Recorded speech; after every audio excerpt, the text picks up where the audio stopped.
All right. So welcome to Canada's Pacific Northwest, just off the coast of Vancouver. And we're looking at Vancouver Island over there. And that's Crofton. And the beach here, where we quite often come down and pick up escapee oysters from the oyster farm over there. And yeah, so we go down there and pick them up. So I can't really afford to own a home on the beach here, but I thought I'd build a virtual one. And so friends can come and join me anytime here in the hub. And oh, you can see my wife Kathy over there, who's sitting patiently waiting for me to take the 36 shots I took to compose this 360-degree panorama, which is Vesuvius, around where Vesuvius is, which, yeah, just around the corner up there. Bader's Beach. Somebody's lucky enough to have a house back here, right on the water. And this is approximately low tide, okay? So what you're seeing here is a low tide situation. I often come here just to sit around and chat with friends. It's a great place to just, hang out. Got a few strange things happening in the sky, which you don't see every day. And, yeah, like those 3 comets, for one thing. And some strange things floating up from the beach. And a sun that's over the top. Yeah. Ooh, hot. All right. So let me take you inside.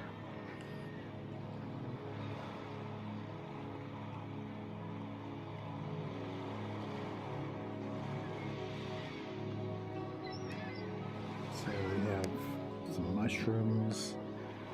A little tribute to my grandmother. This is a photograph, black and white photograph, taken in the 1800s, late 1800s, which I've colorized and brought up to date. Yeah. And here I am doing what I love to do quite often in VR, which is travel to places and destinations all over the world and hang out. In this case, I was able to lie down in my floor in my studio and just look up at the Sistine Chapel for hours on end, and it was fantastic. So highly recommend that. Download a high-resolution version of that in 360 and just be there for as long as you want. No crowds. It's fantastic. And of course we're in my studio. You can't see the 3D nature of the TV over there, but there's a 3D shot of my drone and various things on my desk here. Little introduction to me and why I build virtual worlds based on my albums of music. And then there's some interactive stuff here that you can pick up. Oddly enough. Totally possible to move those around and leave them floating in space. And then we've got some things on the desk here, which are obviously parts of models I've used in my worlds. This is from Islands in Space, which is another virtual world. Again, it floats. This is the beauty of VR. Laws of physics are really quite flexible in here. And then, of course, we have an Oculus Rift in here, which has also got some cool things when you look inside here. It's my studio, and you can see this is where I compose all my music. And various iterations of me doing my work, recording digitally. Some of my equipment, and an invasion of fractal crazies coming in. This was kind of done to hide most of the chaos in my studio. So it's kind of a composite 360 image, but works really well. So that's in this VR headset that I created. And that again, that'll float anywhere as well. So, but the main reason for building this little beach house was as a hub, so that people could get to my virtual worlds through Teleport Central. Okay, now Teleport Central here is down at the end of the hall here.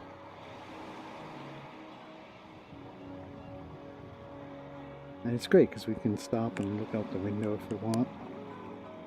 It's like being there. And here we are in the hub. And what I've done is divided the spheroid up into 4 sections, each one representing a strip of a virtual world I've created so far. This is my first one, where spheres touch. And this is my second one over here, 10,001 Dreams, which connects. When you go into 10,001 Dreams, if you end up taking that city up, it launches from down there and goes up, even beyond the stars, and you end up in a portal that takes you to my Islands in Space app. So Islands in Space is a vinyl album that's been recently reissued, and that whole world was created based on that album to commemorate the reissue. Then 10,001 Dreams was released a year later, the double vinyl album, reissued last year.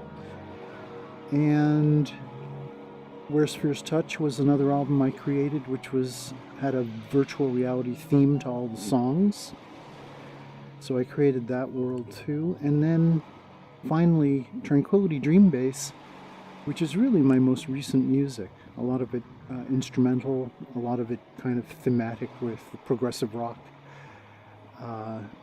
sort of genre.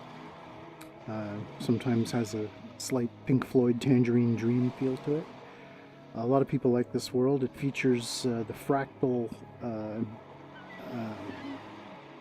3D fractals of a gentleman that allowed me to use his work, called Sandbase, who I believe is out of Toronto.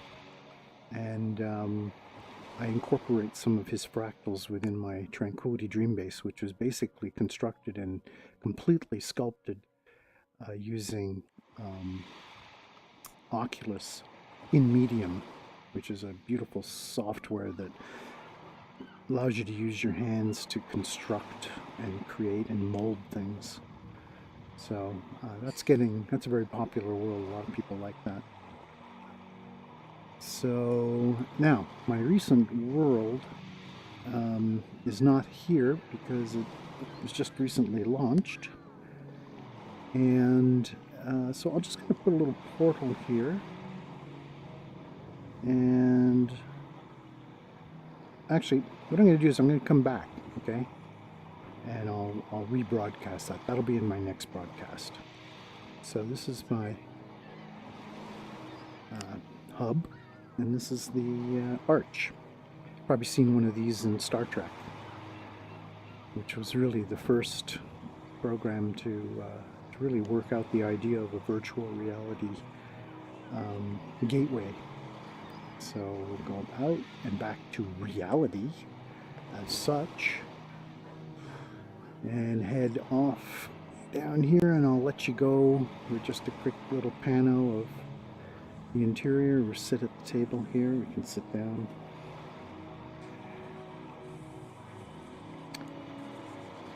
Here we are. Oh yeah, we got the pad here.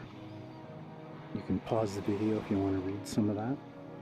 This is my dreamscaping series that I'm working on. And yeah. Alright. Thanks for joining me. Very interesting. Oh yes, I'll leave you with a little sip of a little sip of an interesting drink.